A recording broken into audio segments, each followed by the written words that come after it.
আসসালামু আলাইকুম। আমি আজকে একটা সিম্পল ডিজাইন দেখাবো। প্রথমে আমি কিছু লাইন এঁকে নিয়েছি। তারপরে আমি কাঁথা স্টিচ দিয়ে লাইনগুলো করে নিলাম। মাঝে, মাঝে আমি কিছুটা ফাঁকা রেখে ওই জায়গায় ফ্লাওয়ার করে নিব। প্রথমে আমি একটা গোল ফ্লাওয়ার করে নিয়েছি এবং ৩ টে পাতা, পাতা দুপাশে দিয়ে নিয়েছি। পাকা ফুলের পাপড়িগুলো দিয়েছি আমি।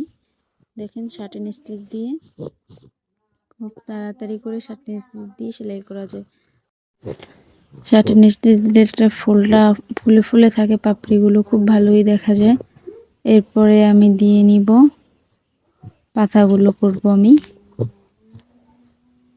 দেখুন পাতাগুলো করব আমি যে জোনাকি একটা টিয়া কালার বলে এটাকে, টিয়া কালারটা এই রং দিয়ে, এবং ফুলটা করেছি আমি কমলা কালার দিয়ে। আমার অতিরিক্ত রোদ থাকার কারণে সুতোর কালারটা ঠিক মতো আসতেছে না, কারণ খুব ঠান্ডা পড়তেছিল, তাই বাইরে বসেই সেলাইটা করে নিলাম। ফিশবোন স্টিচ দিয়ে আমি পাতার কাজ করেছি এবং ডাল ফুট দিয়ে আমি ডালটা করে নিয়েছি। দেখুন খুব ইজিলি।